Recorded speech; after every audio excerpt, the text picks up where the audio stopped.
Donc, bonjour à tous et bienvenue à cette 14e session AMA organisée par le Young MedChem Forum de la SCT. Donc, le Young MedChem Forum, pour ceux qui ne connaissent pas, est un groupe de 10 chimistes médicinaux qui viennent à la fois de l'industrie et du monde académique. Et on est là pour promouvoir la chimie thérapeutique auprès du jeune public. Donc, nos principales actions que nous réalisons sont ces sessions AMA qui sont enregistrées et qui sont diffusées par la suite sur notre chaîne YouTube. Nous avons également réalisé ce que l'on appelle des mappings qui permettent de recenser sur des cartes interactives les différents masters, les formations en chimie médicinale, les différents laboratoires académiques en France qui s'intéressent à la chimie médicinale et également les entreprises, allant des plus petites aux plus grandes, qui travaillent dans le domaine de la chimie médicinale. Un programme de mentoring est également réalisé et qui est dédié aux étudiants qui sont en master ou en première année de thèse. En effet, la Société européenne s'intéresse à ce programme de mentoring, mais plus pour les étudiants de deuxième ou troisième année de thèse. Nous réalisons également ce que l'on appelle des petites vidéos qui s'appellent My Publication at a Glance, où des jeunes chercheurs, que ce soit des étudiants en thèse ou des postdocs, peuvent présenter en 5 minutes leurs travaux à travers une publication qui a récemment été publiée. Et ces vidéos sont également disponibles sur notre chaîne YouTube, donc je vous invite à aller voir ces vidéos sur la chaîne YouTube. Donc vous pouvez nous suivre sur le site internet de la Société de chimie thérapeutique, sur notre compte LinkedIn, sur le compte Twitter et maintenant le compte Blue Sky également, et sur notre chaîne YouTube. Et si vous avez une autre question, n'hésitez pas à nous contacter via cette adresse mail en bas de l'écran. Donc, lors de cette session, je vous demanderai, si possible, d'allumer la caméra lorsque vous poserez les questions, d'éteindre votre micro lorsque vous ne parlez pas. Et pour information, cette session AMA est enregistrée pour une diffusion ultérieure, comme je vous l'ai dit, sur notre site, sur notre chaîne YouTube du groupe. Donc aujourd'hui, notre session AMA est spécialement dédiée au métier de chémo-informaticien et plus précisément dans l'industrie. Et nous avons donc une invitée experte aujourd'hui qui est Mélène Kuhnmann, qui est senior scientist chez Hoffmann La Roche à Bâle. Et je vais maintenant lui laisser la parole pour pouvoir se présenter et présenter un petit peu ce métier. Alors, bonjour à tous. Donc, du coup, comme dit, je suis Mélène Kuhnemann.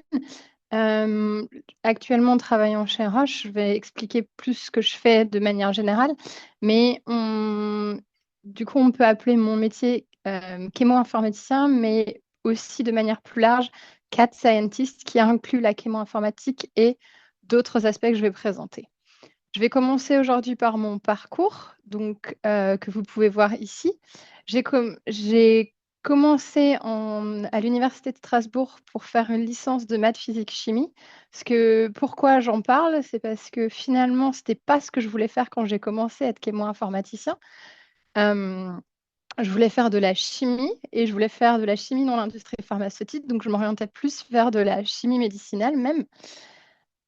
Cependant, au cours de mes études, je me suis rendu compte que l'informatique me plaisait aussi beaucoup et j'ai découvert à la fin de ma licence le métier de CAD scientist ou chémo-informaticien et je me suis orientée vers ça plutôt que tout ce qui était chimie médicinale ou chimie de synthèse. Et j'ai pu rentrer déjà à l'époque dans un master spécialisé dans ce domaine qui s'appelle le Master in Silico Drug Design, qui est en collaboration entre l'Université de Paris et l'Université de Strasbourg. Donc, j'ai fait un semestre à Paris, non, un semestre à Strasbourg, 2 semestres à Paris. Et ensuite, j'ai eu l'opportunité de pouvoir partir en stage à l'étranger, en Finlande, à Helsinki, où j'ai pu commencer à découvrir ce que c'était vraiment le métier de CAD scientist en travaillant sur des GPCR. Alors pourquoi je mentionne Helsinki aussi? C'est parce que finalement, j'ai eu l'opportunité de partir à l'étranger et si vous avez l'opportunité un jour de partir à l'étranger 1, 2, 3 fois, je vous le conseille fortement parce que c'est une expérience à vivre et c'est quelque chose d'intéressant. Et ensuite, là, on va rentrer plus dans le vif du sujet de ce que j'ai réellement fait. Est-ce que vous pouvez aller sur la slide suivante? Du coup, j'ai commencé ma thèse qui était aussi spécialisée là plus en chémo-informatique et c'était de l'analyse de données. Le sujet de ma thèse, c'était l'analyse de l'espèce chimique des modulateurs d'interaction protéine-protéine et leur application. Donc du coup, qu'est-ce que ça veut dire concrètement? J'ai essayé de trouver pendant ma thèse qu'est-ce qui faisait que certaines molécules étaient capables d'inhiber une interaction protéine-protéine, donc des grosses interfaces, alors que d'autres ne l'étaient pas, et quelles étaient les propriétés de ces molécules-là par rapport aux autres, et ensuite l'appliquer dans des projets de recherche qui étaient des projets basés sur le cholestérol et le cancer, pour voir si on pouvait enrichir grâce aux connaissances que j'avais apprises auparavant, les résultats de HIT qu'on pouvait avoir sur ces types de maladies. À la fin de ma thèse, je me suis demandé ce que je voulais faire. Je savais que je voulais faire de la recherche. J'avais une plus forte tendance à vouloir aller dans l'industrie pharmaceutique plutôt que dans le public. Et du coup, je ne savais pas exactement où je voulais aller.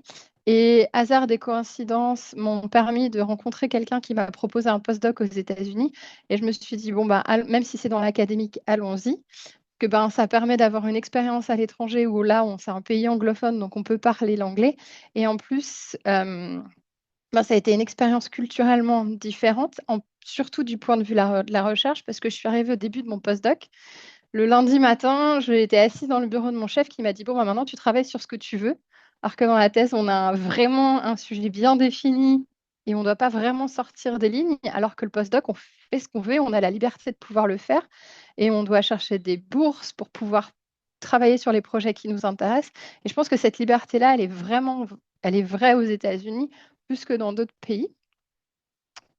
Donc, ça a été vraiment 2 ans où j'ai travaillé sur des projets très variés, où j'ai travaillé sur des projets de chimie médicinale comme des antibiotiques ou oui, des antibiotiques, ou alors des projets beaucoup plus variés comme les une analyse de données sur des colorants ou sur les composés qu'on utilise pour filtrer les usines à charbon.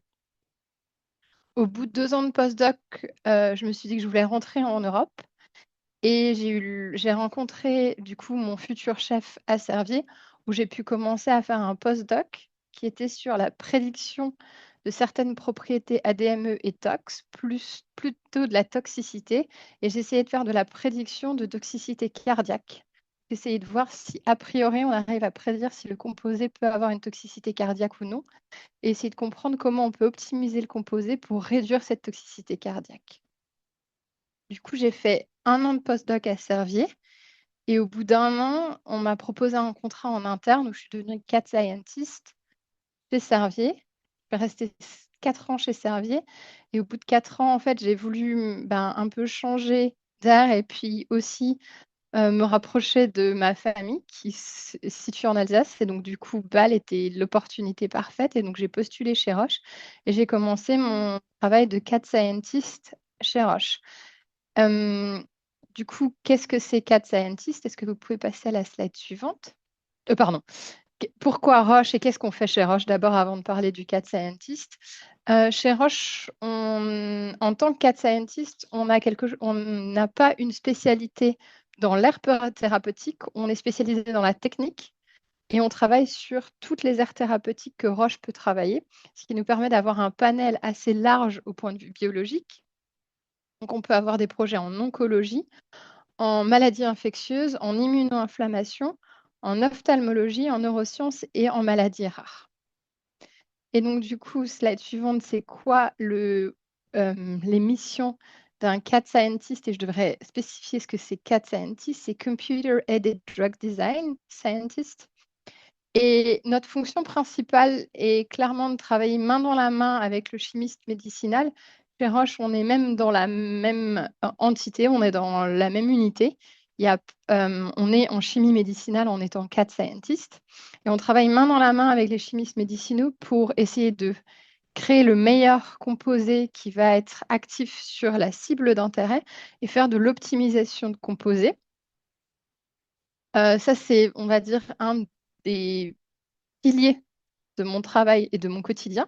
Après, on a d'autres aspects qui sont l'identification de cibles thérapeutiques et la validation de cibles thérapeutiques. On fait aussi du profiling de composés, mais ça, c'est du profiling in silico. Donc, on essaie de prédire les activités, soit pharmacologiques, donc la toxicité d'un composé, ou les propriétés physico-chimiques d'un composé.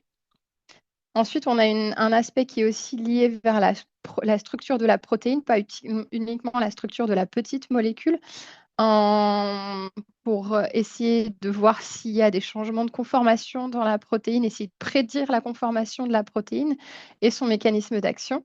Et après, on fait aussi de l'analyse de diversité des composés et de l'optimisation de cette analyse de diversité. Vous pouvez passer à la slide suivante. Alors, quand est-ce qu'on intervient en tant que CAT scientist dans le pipeline de drug discovery? On est vraiment dans tout ce qui est early, avant les phases précliniques. On va être dans tout ce qui est target assessment, lead identification et lead optimization. Et la slide suivante va montrer, si vous pouvez passer dessus, la slide suivante ici décrit plus précisément ce qu'on fait dans chacune des phases. Donc, en fait, en target assessment, on va essayer de voir si toutes les techniques qu'on connaît en CAD peuvent être appliquées sur les cibles thérapeutiques qui sont d'intérêt pour la maladie ou l'aire thérapeutique. Ensuite, on va pouvoir faire tout ce qui est du screening virtuel. Donc, screening virtuel peut être fait soit si on a la structure de la protéine, on essaie de trouver le meilleur ligand qui peut se mettre dans cette poche et avoir le maximum d'interactions de manière assez rapide et sélectionner les ligands qui ont les meilleures interactions parmi des millions, voire des milliards de ligands. Si on n'a pas la structure de la protéine, on peut faire ça basé sur la structure d'un ligand qui est connu comme actif et on cherche des composés similaires ou sur des points pharmacophoriques. Donc, ça veut dire on essaie de trouver tous les actifs, toutes les molécules qui sont connues comme actives sur cette cible thérapeutique. Est-ce qu'il y a, par exemple, des propriétés qui sont partagées entre elles? Est-ce qu'il y a un donneur ou un accepteur à certaines positions? Et on va essayer de chercher des composés qui ressemblent à ça. Une fois qu'on a identifié le hit, donc la molécule qui a une activité sur la cible, mais une activité modérée, ben, du coup, on va rentrer dans la lead identification et lead optimization. Et là, c'est clairement le plus gros de notre travail. On va, si on est chanceux, si on a la structure de la protéine, regarder comment la petite molécule interagit avec la protéine, essayer de maximiser ces interactions pour augmenter l'activité au maximum de la petite molécule sur la cible thérapeutique d'intérêt. Et donc, du coup, tous les designs qui seront proposés par les chimistes médicinaux vont passer par nous pour vérifier que ça rentre dans la poche, que les interactions que ça peut créer sont intéressantes et que du coup la molécule est intéressante ou même, et donc du coup aussi si le design ne rentre pas dans la poche, essayer de déprioriser cette molécule parce que on pense qu'elle n'est pas active. On a après des techniques qui sont dites ligand-based où on se base pas sur la structure de la protéine mais la structure du ligand et on essaie de regarder toutes les molécules actives, ce qu'elles ont en commun. Après, on peut utiliser de l'analyse de données ou du machine learning ou de l'intelligence artificielle pour essayer de prédire les propriétés de ces molécules et favoriser les molécules qui ont les meilleures propriétés, donc essayer de synthétiser que les molécules qui ont les meilleures propriétés. Une fois qu'on est passé à la fin du lead optimization, on passe en CLS ou CCS. Et là, c'est une partie que moi, je fais beaucoup moins. C'est tout ce qui est l'optimisation de catalyseurs et les designs d'expérience. Enfin, les designs d'expérience. Et la prochaine slide. Donc, ici, c'est en fait toutes les différentes techniques qu'on a, que nous, on utilise en tant que CAD scientist, peu importe du coup l'art thérapeutique, qui pour aider le portfolio et aider le projet. Et comme dit, en fait, en tant que CAD scientist, notre but, c'est de faire avancer le projet le plus rapidement possible en utilisant notre boîte à outils qu'on a. Et donc, dépendant du projet et des informations qu'on a sur le projet, on va utiliser plus ou moins certaines techniques.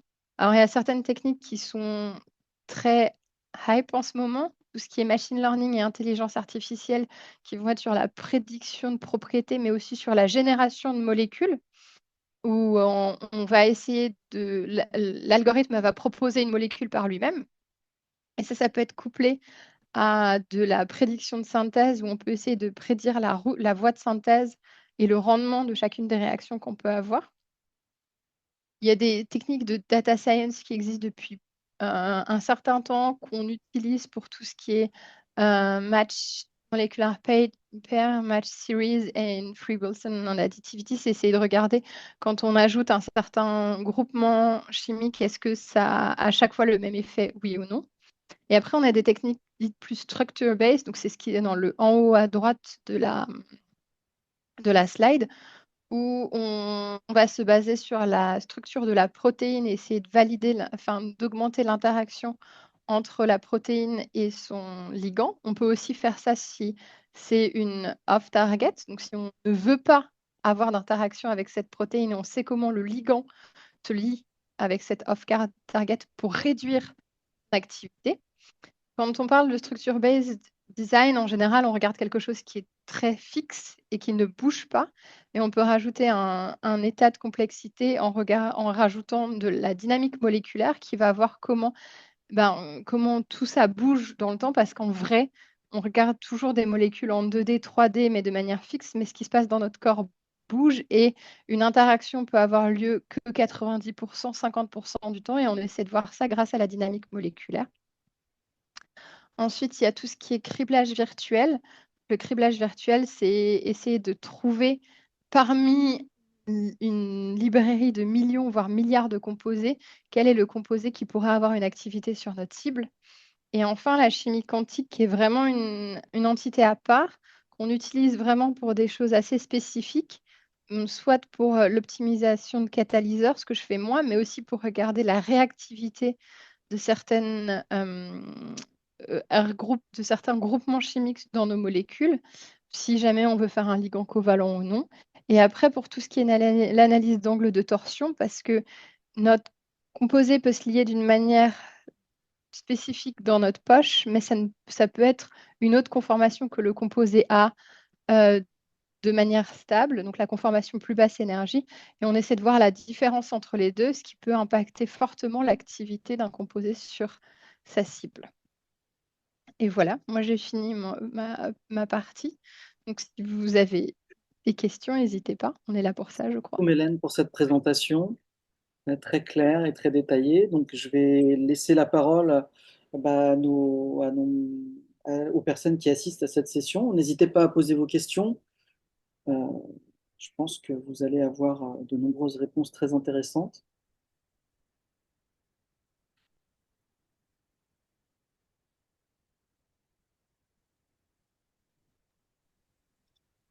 N'ayez pas peur.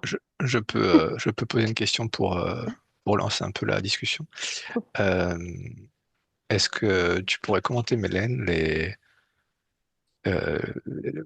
opportunités pour quelqu'un qui fait à la fin de son master s'oriente vers le CADD ou après une thèse, les différentes opportunités que ça peut représenter et peut-être euh, qu'est-ce que tu penses de ces deux types de parcours? Et voilà, je fais un lien avec une question qu'on a souvent dans nos interactions avec les gens qui sont encore en cours d'études et Mhm. qui se posent cette question de la thèse ou pas la thèse et l'apport que ça peut avoir. Du coup, je dirais que dans notre domaine, pour l'instant, c'est encore très important parce qu'on est une équipe de 10 personnes actuellement chez Roche en CAD et on a tous une thèse. Chez Servier, on était un petit peu moins et il y avait une personne qui n'avait pas de thèse. Donc ça reste encore vraiment, c'est pas mandatory, mais c'est fortement recommandé dans ce domaine parce que le nombre de masters encore spécialisés est faible. Donc c'est plutôt des gens qui spécialisent une fois qu'ils sont en thèse. Donc je dirais que c'est possible, mais ça devient plus dur. Merci Mélène. D'autres Bonjour. questions? Moi, j'avais une question. Je m'appelle Vincent Denavy. Moi, j'ai fini 3 ans de postdoc en chimie, en synthèse. Mhm, Et moi, j'aimerais bien me rebrancher, si possible, faire un peu l'inverse de vous. Vous avez commencé par l'informatique et vous vous êtes raccroché à la chimie plus tard. Et je voulais savoir si vous pensez que c'était possible de faire l'inverse, c'est-à-dire de commencer par la chimie et quelles compétences en informatique sont nécessaires pour faire ce transfert-là. Alors du coup, je pense que c'est possible. Je... Alors après, les compétences qu'il faut, il faut des compétences en informatique déjà. Je pense qu'il faut savoir avoir des connaissances dans un langage de programmation, Python, Ouais.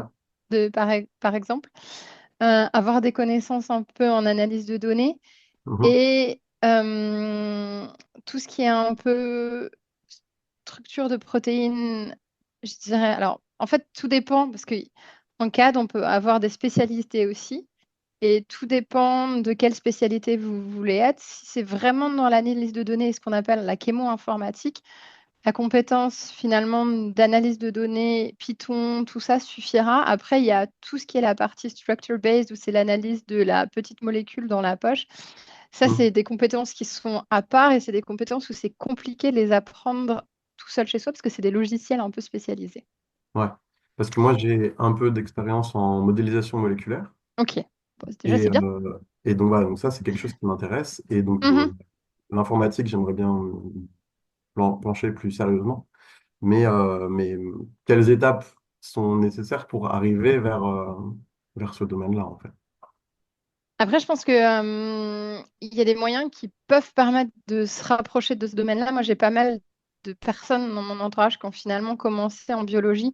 Et en fait, on fait presque des doubles projets où ils fait une partie un peu plus genre dans le labo et une partie où ils faisaient de l'analyse. Mhm. Et de faire un postdoc où on peut avoir la double casquette et de pouvoir faire les deux, ça peut être vraiment très intéressant, par Ok. exemple. Et je sais que c'est possible. Enfin, je sais que j'ai plusieurs amis qui ont pu faire ce parcours-là, qui ne sont pas spécialisés dès le début. Et en chimie aussi, je vois. Alors après, dans l'industrie, l'avantage, c'est qu'on est confronté à tout le monde.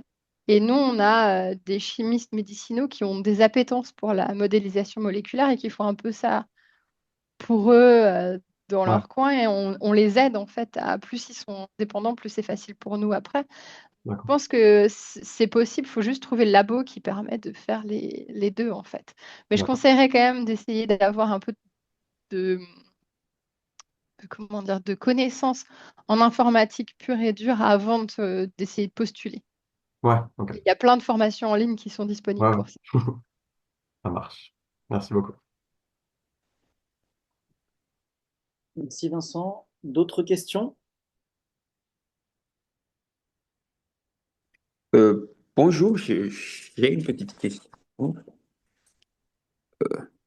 m'entendez? Oui, Oui, oui, très bien. Oui, bonjour. Merci pour la présentation. Je me présente, je suis Ulrich. Et effectivement, j'ai fait la même formation que vous. Du coup, là, ISTD, maintenant, je suis en thèse. Je me D'accord. suis un peu réorienté vers la chimie.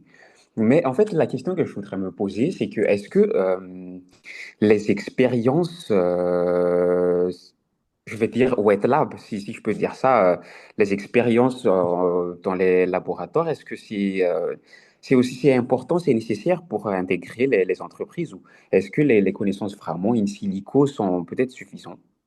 Alors, moi, j'ai pas de connaissances wet lab. Parce on peut pas dire que la dernière fois que je suis rentrée dans un labo, c'était en licence. On peut pas dire que j'ai une connaissance en wet lab. Moi, j'ai fait que du in silico. Après, ça a un avantage parce que ça permet de parler vraiment le même langage que les interlocuteurs qu'on a tous les jours. Parce que j'aurais beau faire ce que je veux et essayer de rattraper, je serais jamais assez douée en synthèse pour vraiment réussir à finalement avoir la même connaissance que quelqu'un qui est dans le labo et qui fait la molécule. Le fait d'avoir une connaissance en wet lab, ça permet finalement de communiquer mieux et quand on va proposer des molécules, de savoir comment les faire et si elles sont faisables. Donc c'est un atout en vrai. D'accord, merci. Et deuxième question, si possible, je suis vraiment navré, peut-être que vous l'avez présenté, mais j'avais eu un problème de connexion, du coup je suis arrivé un peu à la fin. Mais est-ce que vous pouvez retirer un peu le travail effectué que vous faites? Est-ce que vous êtes toujours en train de développer des nouveaux modèles qui sont un peu plus performants ou et juste un tout petit peu de Non, ce que vous alors faites? en fait, déjà chez Roche, il y a une grosse partie qui est très automatisée. Donc pour tout ce qui est modèle de prédiction, je ne l'ai même pas mis, mais en fait, tout ce qui est machine learning, ça va faire être automatiquement, dès qu'il y a des nouvelles données, on va vérifier que le modèle est toujours capable de prédire sur les nouvelles données, et si oui ou non, le modèle va forcément être va être updaté en fonction des résultats. Et ça, c'est automatique. Donc ça, c'est quelque chose que nous, on ne fait pas. Et c'est mis à la disposition. Un chimiste va dessiner sa molécule et va avoir ces propriétés-là qui vont être prédites. Les propriétés basiques sont faites comme ça. Euh, donc ça, c'est quelque chose que nous, on fait. Enfin, de l'optimisation de modèles sur des nouvelles technologies, on en fait quand c'est vraiment des nouvelles technologies. On va regarder si ça a un intérêt et on va essayer de voir si on peut l'implémenter de manière routinière. Mais après, on va pour tout ce qui est activité, on va essayer de aussi, parce que les prédictions de propriété générale que tout le monde va avoir besoin. Et sur notre projet, quand on a une activité à prédire, on va essayer de refaire un modèle un peu local pour ça. Mais ce n'est pas la majorité de mon temps. Moi, c'est clairement d'essayer de regarder quelle est la molécule qu'on peut faire, qu'on peut synthétiser et qui est la plus intéressante. Moi, j'ai une plus forte affinité ou un plus fort background dans tout ce qui est structure-based. Et moi, on va dire que ben, sur les deux, trois projets sur lesquels je travaille, je vais mettre mon composé dans le composé proposé, je vais le regarder dans la poche, je vais regarder si les interactions qui sont rajoutées ou est-ce qu'elles valent le coup, est-ce que le composé va toujours avoir une affinité pour la cible, et je vais prioriser en fait les composés qui sont proposés par les chimistes. Et après, on fait ça aussi en général si on est chanceux. On a les off-target et on regarde si ça fait aussi ce qu'on veut sur l'effet inverse sur l'off-target. D'accord, merci beaucoup. C'est clair.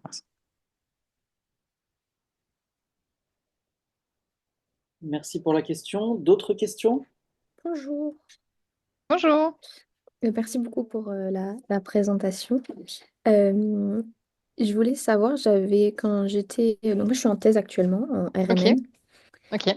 Euh, et j'ai vraiment aussi, entre guillemets, cette double casquette, grosse analyse de données informatiques, etc. Et la partie biochimie avant. Mhm, Et avant ça, j'étais très immuno-oncologie et il y avait un service dans l'entreprise dans laquelle je travaillais qui faisait un peu pareil, mais qui suivait vraiment le produit jusque même à la commercialisation. Et donc, ils avaient aussi cette étape de, il fait effectivement tout ce drug discovery process et mhm, après, les chimistes et les biologistes faisaient leurs tests in vitro, voire in vivo, et en fonction des résultats, ça repartait par vous, entre guillemets, enfin ce mhm. service-là, pour réoptimiser peut-être que ce soit la production, la purification ou même les effets, et d'avoir complètement ce back and forth au cours de la vie du développement du médicament, même jusqu'à la commercialisation, après pour potentiellement, s'il y a des effets secondaires, repasser en in silico, voir pourquoi on peut avoir tel ou tel effet secondaire. Ouais, mais du coup, on fait ça aussi parce que dans tout ce qui est effets secondaires et essayer de prédire les effets secondaires, on a aussi certains outils qui nous permettent de faire ça. Parce qu'il y a des cibles qui sont connues, qui peuvent avoir des effets secondaires, et si on est actif sur cette cible, on peut essayer de réduire l'activité.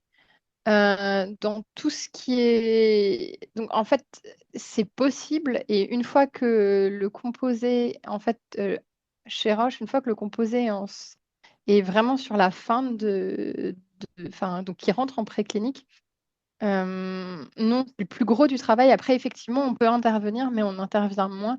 Et alors, ça fait pas non plus 50 ans que je suis chez RH. Donc, il y a peut-être aussi l'équivalent de ce que moi je fais qui est plus le late stage et que je connais pas. C'est aussi complètement possible puisque c'est une grosse entreprise et connaître tout le monde, c'est pas possible. C'est pas... Oui, j'en doute pas. Voilà. Merci beaucoup. D'autres questions?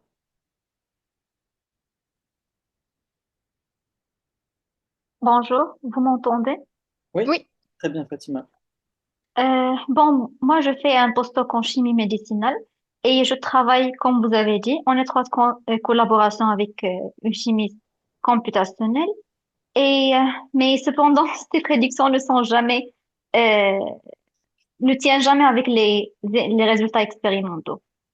Qu'est-ce que vous pensez le problème? Le problème est où exactement? Alors, il peut y en avoir beaucoup. Le problème peut être que, en fait, une prédiction, finalement, tout ce qu'on fait, c'est d'apprendre sur ce qui a déjà été fait et d'essayer de reprojeter ça sur les nouvelles molécules. Il peut y avoir plein de raisons pour lesquelles les prédictions peuvent être mauvaises, tout simplement parce que les données sur lesquelles les modèles que vous utilisez sont pas forcément. Je ne sais pas d'où elles viennent. Je ne sais pas si elles viennent enfin, je sais pas si elles viennent de l'académique, si elles viennent du privé, si elles viennent de bases de données internes ou bases de données externes. Mais on se rend compte que si on multiplie le type d'essai, par exemple, pour prédire de la toxicité, les capacités du modèle sont moins bonnes. Il y a aussi le fait que si la molécule est vraiment complètement en dehors de ce que le modèle a déjà vu, en général, la prédiction n'est pas bonne. Mais Mhm. on peut avancer le fait que du coup, cette nouvelle donnée peut enrichir le modèle et le modèle sera meilleur pour la prochaine fois. Parce que du coup, il n'avait jamais vu cette molécule, mais une fois que vous l'avez faite, il l'aura vue. Donc, Oui. et puis, normalement, dans toute prédiction, il y a aussi un score associé qui dit si oui ou non on fait confiance à notre prédiction. Et on n'est jamais sûr à 100%, à part si la molécule a été faite. Mhm. Euh, donc, mais on peut aussi, enfin, je sais que tout dépend, s'il y a plein de facteurs qui peuvent être mis en cause de pourquoi la prédiction est mauvaise. Et oui, ça arrive dans certains cas. Et dans d'autres, alors, moi, je dirais que ici, par exemple, nos prédictions, elles sont quand même plutôt pas mal parce que ça fait quand même un certain nombre d'années que c'est le même test qui est utilisé pour la même chose. Donc, en fait, on essaie de prédire quelque chose qui a déjà été fait. Ça fait 20 ans que c'est fait. Et donc, du coup, ça devient quelque chose d'assez... quelque chose qu'on peut... euh, reliable, je n'ai pas le mot. Qu'on peut... J'ai compris. Oui, voilà, merci, pardon. Euh, Après, il y a plein de raisons pourquoi les prédictions peuvent ne pas être bonnes. Et puis, c'est tout simplement parce qu'il n'y a pas assez de données aussi, ou parce que l'hypothèse de départ n'est pas la bonne. Ça peut être très compliqué aussi. Mhm. J'ai une autre question. Dans notre laboratoire, nous testons les molécules sur des cellules. Ces cellules expriment le gène ciblé lors de la conception du composé. OK? À propos de ça, pourriez-vous me donner une analyse critique? Tester sur des cellules alors que les prédictions sont faites directement sur le gène. Oui, en fait, il peut y avoir d'autres facteurs qui font que la molécule est pas bonne. Elle peut être active sur le gène ou sur la cible, et en fait, elle rentre pas dans la cellule Mhm, et elle devient inactive. mhm, Et ça, la prédiction d'activité n'en tient pas compte. Ce que la mhm. prédiction d'activité va essayer de faire, c'est l'activité sur votre gène d'intérêt, du coup. Mhm, Et si le test qu'on regarde à la fin, c'est un test cellulaire, il y a tout ce qui est du coup du côté du cellulaire, donc la perméabilité, le fait que le composé soit rejeté par... Enfin, tout ça, la solubilité, tout ça, en fait, c'est quelque chose que le oui, modèle ne va pas tenir compte et qui peut induire des erreurs aussi En fait, on compare pas la même chose. Finalement, on compare une pomme avec une poire, c'est proche, mais c'est pas la même chose. oui, vous avez raison. Excuse-moi, pour Merci beaucoup. rebondir sur Mhm, ça, mhm. du coup, les modèles, il y a vraiment la partie chimie et structure, mais il n'y a pas du tout cette partie biologie, euh, justement, comme vous dites, la perméabilité, parce que quand même pour un médicament, entre guillemets, Si, c'est si, super si, si. important, il faut que ça Alors, rentre dans les cellules, quoi. si, alors tu as des modèles de perméabilité, on va essayer de prédire la perméabilité. Mais en fait, tout dépend du modèle de quel on parle. En fait, si le modèle, c'est d'essayer de prédire en fait, comment le composé se lie à la cible thérapeutique, et ben là, on regarde que l'activité entre le composé et la cible. Mais on, on sait que ce qu'on doit faire, c'est quelque chose qui doit être euh, perméable, quelque chose qui doit être soluble, quelque chose qui doit pas avoir de flaque de toxicité. Enfin, et ça, c'est des choses qu'on optimise au fur et à mesure. Mais si on regarde que l'activité sur la cible, on n'en tient pas compte parce que tout ce qu'on regarde, nous, c'est le binding. Mais D'accord, ok. effectivement, en fait, quand on fait de l'optimisation, et c'est ça le lead optimization, c'est du multi-property optimization et soit on a plusieurs modèles, soit on a des scores euh, qui atteignent toute l'information, mais en général, on essaie de trouver le composé qui remplit tous les critères et qui est vert partout. On ne regarde pas qu'une seule. Oui, oui, oui, Euh, tout à fait. ouais. Ok, merci. On a une question sur le chat de Pierre-Yves qui dit si on a un background in silico, comment développer ses connaissances en chimie médicinale? Je sais que c'est très important en CADD. Oui, en fait, du coup, c'est ce que je disais avant. En fait, c'est un cadre où on parle aux chimistes médicinales et donc du coup, il faut qu'on parle la même langue et puis on peut avoir l'air des fois très bête parce qu'on va proposer un composé, il est infaisable ou oui, il est infaisable ou la voie de synthèse prend 20 étapes. C'est pas possible. Donc effectivement, il faut avoir des compétences en chimie médicinale.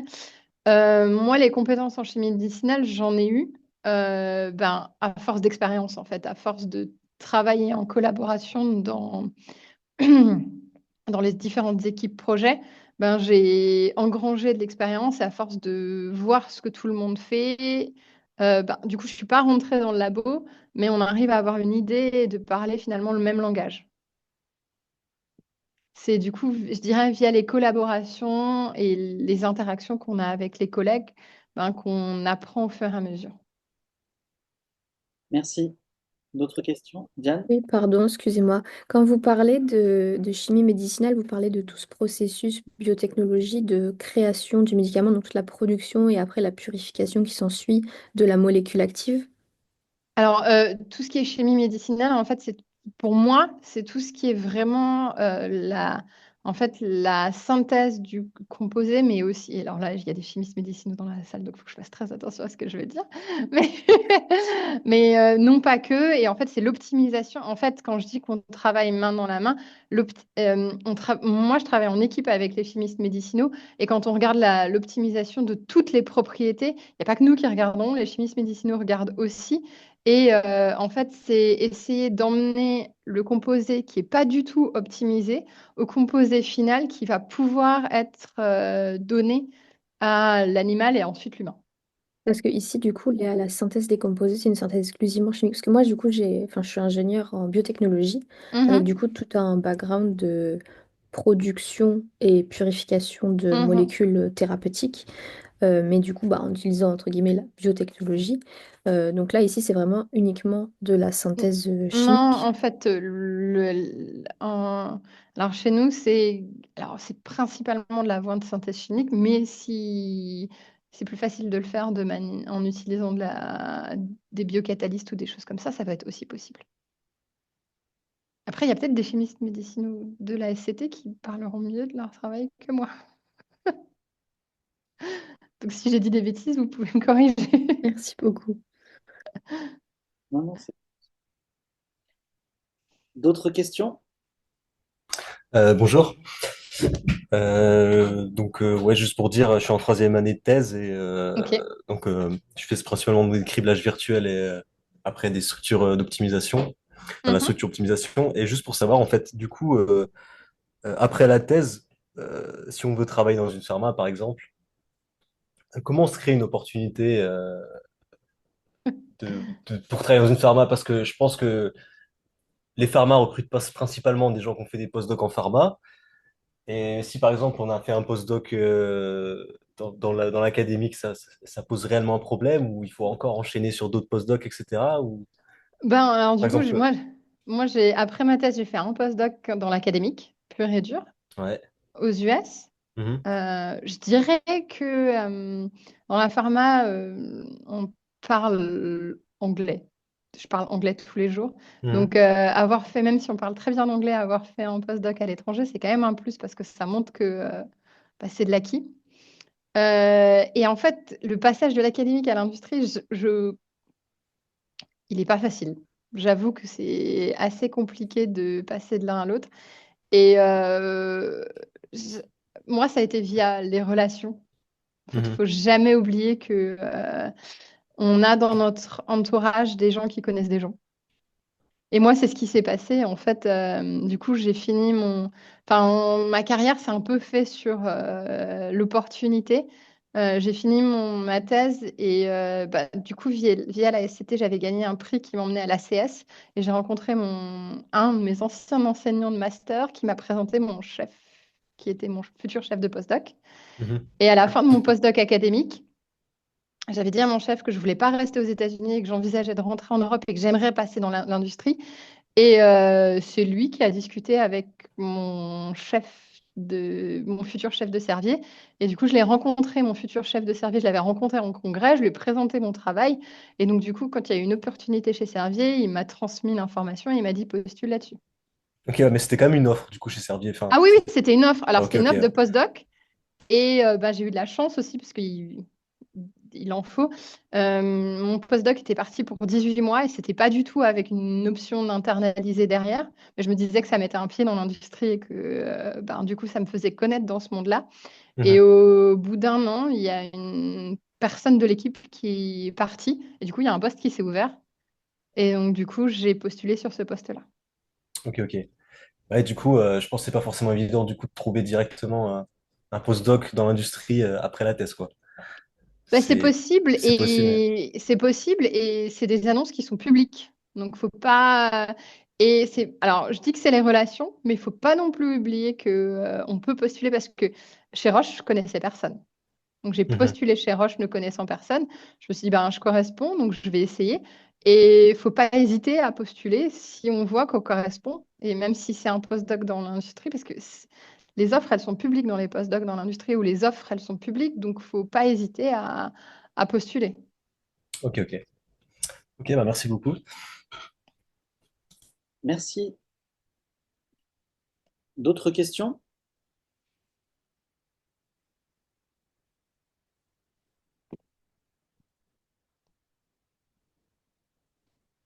Pas d'autres questions? Ah, si je crois que c'est. C'est Ah, un peu. Ouais. Oui, ouais, ce serait pour, par curiosité, est-ce que vous pouvez décrire un peu comment ça se passe les entretiens techniques du coup pour intégrer une entreprise? Est-ce qu'ils font des tests ou est-ce que c'est à peu près comme les entretiens en académie, plutôt discussion, ou est-ce qu'il y a vraiment, ils vous font passer des tests, ils vous font passer, faire des petits projets ou comment ça se passe? Merci. bah, ça dépend. En fait, chez Servier, j'ai pas du tout eu pour le postdoc, j'ai eu des entretiens classiques où on m'a posé des questions. Chez Roche, j'ai eu d'abord un entretien téléphonique d'1 heure et après ils m'ont fait venir pendant toute une journée sur site avec des entretiens individuels et un entretien technique où pendant 1 heure, ils m'ont mis dans une salle avec toute une équipe et ils m'ont dit voilà comment le composer dans la poche, comment tu l'optimiserais, quelles seraient les prochaines étapes. Et puis d'autres questions, voici une conformation que ce software a générée. Pourquoi ce n'est pas la conformation de plus basse énergie? Qu'est-ce qui est faux là-dedans? Et d'autres types de questions. J'avais aussi postulé pour d'autres entreprises où c'était plus de l'intelligence artificielle, où là, bah, la première étape, avant même d'avoir un entretien téléphonique, c'est 1 heure avec un ordinateur où tout est un peu... on n'a pas accès à Internet et on nous demande de faire du code. Et on regarde si le code s'il fait ce qu'on veut, s'il est optimisé, si c'est la meilleure manière d'utiliser la mémoire, si c'est la manière la plus rapide et tout ça. Donc ça dépend fortement de là où on postule. D'accord.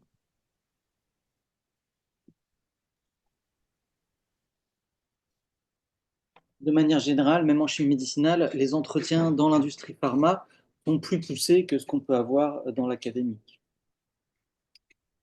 D'autres questions? Je crois qu'il y a une question dans le chat.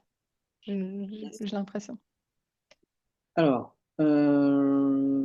Sazan, en anglais. Hello, I'm beginner at CADD. I try hardly to develop and progress myself line, but it's still hard. I am asking if there is any short course to learn technique and used softwares in this field. I participated in this webinar, but unfortunately, I don't speak French. Yes. Euh, Est-ce so, qu'il y a, est-ce qu'il y a ouais, non, je vais répondre en anglais, du coup, sur s'il dit qu'il parle Internet pas. des techniques en anglais? C'est ça. Ouais, du coup, je vais répondre en anglais. So, I think there are some courses in English, but I don't remember where it is. For me, there's some.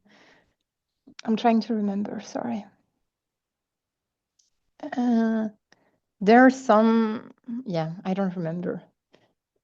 Me, I don't know. I'm trying to think. I know that you can find some online for sure, where you can find really nice tutorial on docking and things like this, or even ligand-based analysis. I don't remember what are the name, but I'm pretty sure if you do search for those keywords, you should be able to find it. Voilà. Et je peux le redire en français s'il faut. En fait, il existe des cours, je me souviens juste plus où, mais je sais qu'il y a des cours pour de la structure based pour tout ce qui est docking et ligand-based analysis. Et si vous cherchez ces mots-clés-là, je pense que vous devrez en trouver parce qu'il y a des labos qui les fournissent en fait avec des tutoriaux sur des logiciels gratuits. Parce que dans la plupart du cas, on utilise des logiciels payants, mais il existe toujours l'équivalent qui fait de manière un peu différente, mais quand même de manière gratuite, les logiciels où on peut s'entraîner là-dessus sans forcément utiliser les logiciels payants.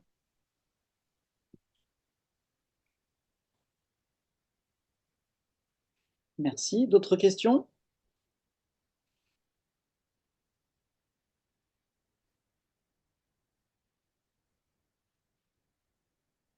J'ai une question très générale. Je voulais vous demander, Mélène, à quel point le métier évolue rapidement avec les technologies? Il évolue de manière constante. Alors, je dirais qu'il y a l'intelligence artificielle, là, dans les 5 dernières années, a vraiment changé la donne. Et il y a certaines manières de faire qui sont en train d'évoluer, que ce soit du côté de la prédiction de petites molécules et la génération de petites molécules, et même du côté de la structure de la protéine. On a tous entendu parler d'AlphaFold, le prix Nobel de cette année. Et ces algorithmes qui sont derrière, qui permettent de prédire la structure de la protéine, avec ces problèmes, et c'est pas toujours très juste parce que ça reste de la prédiction, faut le dire. Et maintenant, il y a même la dernière version d'AlphaFold qui permet de prédire comment la petite molécule se lie dans la structure de la protéine. C'est quelque chose qui est en évolution. C'est aussi quelque chose où il faut faire attention parce qu'il y a beaucoup comment dire, de hype autour de ça. Et on n'a pas encore, pour moi, tout n'est pas encore. Faut pas penser que ça va complètement révolutionner la manière de faire la drug discovery. Pour moi, c'est un outil en plus qu'on va utiliser pour pouvoir aider. Mais on n'est pas encore à l'étape où tout peut se faire par intelligence artificielle. Pour moi, on a toujours besoin de quelqu'un qui sait utiliser l'intelligence artificielle et mais aussi quelqu'un qui comprend la chimie médicinale. Et on a des avancées qui sont importantes et intéressantes, mais de là à remplacer l'humain dedans, pour moi, on n'en est pas du tout encore là. Merci pour la réponse. D'autres questions?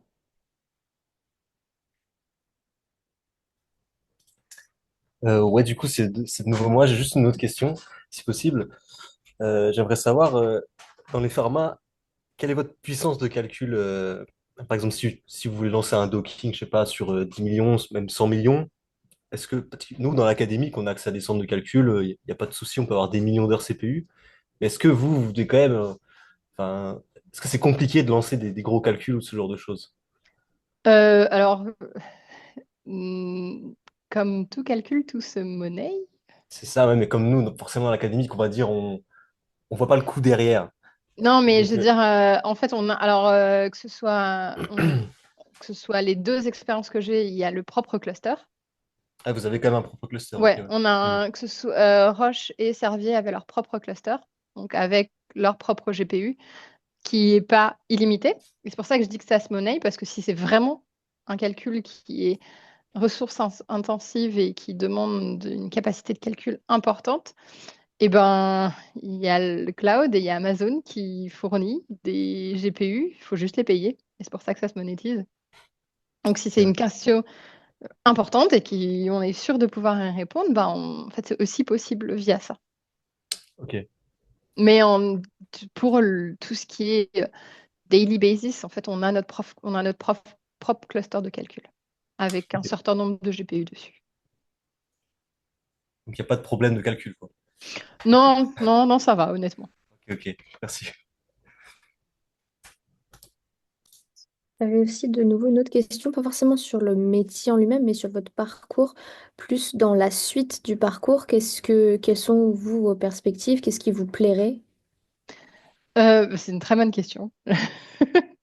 Euh, du coup, moi, ce que j'apprécie, c'est que ben, c'est un métier qui évolue, donc il y a tout le temps des choses à faire, des nouvelles choses à faire.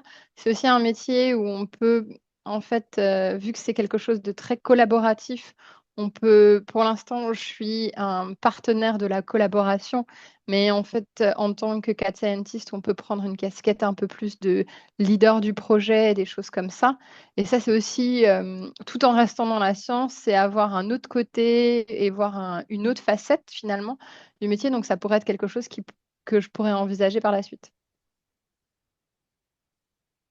D'accord, merci. D'autres questions? Est-ce que vous faites de la formation, Mélène? Est-ce que vous avez régulièrement des stagiaires ou des personnes à qui vous apprenez le métier? Oui, j'avoue, je ne l'ai même pas dit. Alors, je n'ai pas encore eu de stagiaire chez Roche, mais c'est possible. Et on a, dans l'équipe, on est une dizaine de personnes. On a je ne sais plus combien on a de postdocs, de thésards et même des étudiants en master. Donc, en fait, c'est des choses qui sont implémentées chez Roche. La manière de faire, c'est qu'il faut qu'il y ait un projet où on peut avoir un étudiant et selon la difficulté ou le projet, on va chercher plutôt un postdoc, un thésard ou un étudiant en master. Et donc, du coup, ça va aussi selon la durée. Mais ça, c'est quelque chose qui est fait, que j'ai aussi fait chez Servier, où on a de l'encadrement aussi d'étudiants. D'accord, merci. D'autres questions?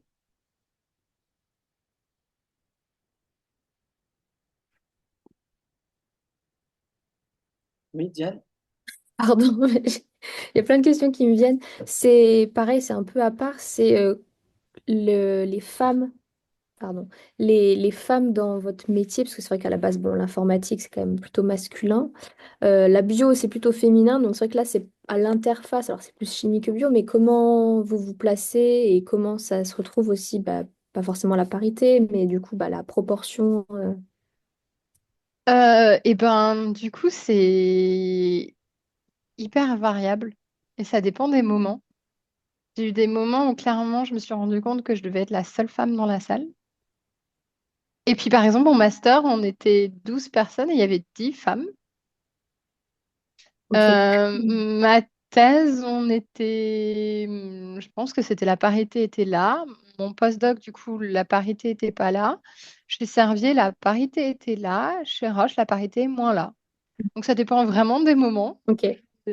Je pense que c'est quelque chose qui évolue aussi. Effectivement, on a un biais tous cognitif à penser que l'informatique, c'est pas vraiment fait pour les femmes, mais que la biologie, ça l'est plus, la chimie, ça l'est un peu moins, et qu'on est un peu tous entre. Mais je pense que c'est aussi des choses qui changent. Oui. Il y a 20 ans, même il y a 10 ans, je me prenais plus de remarques dans ce sens-là. Oui. Maintenant, on s'efface vraiment. Je pense Ok. que on commence à vraiment s'éloigner de tout ça et que ben au final, ouais, je pense que c'est vraiment quelque chose qui est en train de s'effacer et les lignes entre l'informatique, c'est plus pour... Je pense que ça évolue dans le bon sens. Ok. Et en tant que femme dans ce métier, vous sentez que vous avez votre place, entre guillemets, enfin, parce que des fois, c'est vrai que enfin, maintenant, ça se féminise beaucoup, mais avant, c'était quand même très masculin, et donc peut-être que les personnes plus haut placées sont très masculines, et donc il peut y avoir aussi des... Et ben du coup, c'est pas le cas mon projet actuel parce que du coup, mon N+1 est un homme, mon N+2 est une femme, mon N+3 est un homme, mon N+4 est une femme. Ok, Donc après, je pense que ça dépend des entreprises aussi et de la oui, culture de l'entreprise.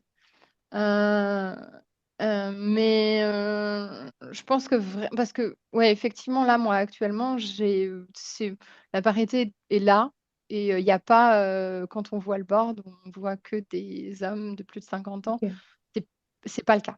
ok, d'accord.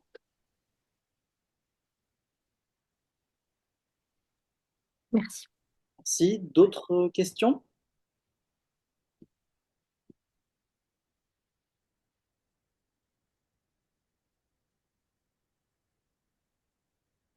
Ben, si ce n'est pas le cas, on va s'arrêter là. En tout cas, on va remercier Mélène pour, euh, pour avoir répondu à toutes vos questions. Merci à vous d'avoir posé vos questions.